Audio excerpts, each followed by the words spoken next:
Hi, I am author Christopher Healy, and I am very excited to talk to you today. I'm very excited that my book, No One Leaves the Castle, is the February pick for Bee's Book Club from the Scripps Spelling Bee. I'm going to tell you a little bit about the book. No One Leaves the Castle is a sort of classic whodunit mystery, but set in a fantasy kingdom with wizards and giants and ogres and things like that. It is the story of a young girl named the Lilac, that's what she calls herself anyway, who wants to make a name for herself as a detective and is out looking for her first big case. And she goes along with her best friend, Dulcinea the Bard, who plans to sing about the Lilac's cases and make her very famous in the kingdom.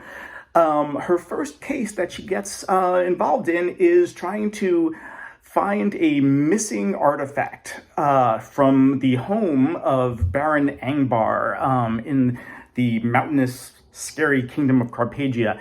Baron Angbar and his family are notorious monster hunters, and they're kind of creepy and scary people.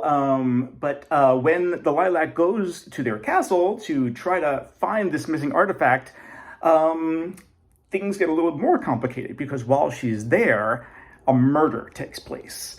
And suddenly everybody is trapped in the castle together. There's a magical bubble encircling the entire castle, and the whole Angbar family is there along with their staff and some guests who are there, and one of these people is the murderer. That's when the Lilac has a little bit more than she was planning on in terms of her very first case to solve. And there's a lot of twists and turns, and hopefully you all have a lot of fun trying to solve the mystery along with the Lilac. Now, something that the Lilac could really use on this mission of hers is something which is one of my favorite words that I want to share with you, and that is serendipity.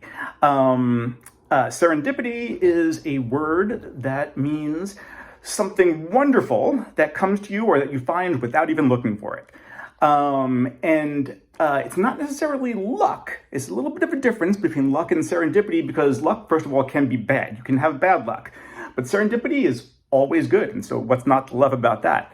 I also love the word serendipity because it comes from a fairy tale. Serendip was a fairy tale kingdom. And as someone who creates fairy tale kingdoms and writes fantasy novels, I love the fact that this word appeared there in the ancient Persian fairy tale, Three Princes of Serendip. So serendipity has a fairy tale origin. It's kind of a great definition. And also, I think for any awesome word, it is fun to say. Serendipity. I mean, it's just a fun word to say, so it's not to love. So I hope as this book comes to you, you find a bit of serendipity and you enjoy the story. Thanks, everybody.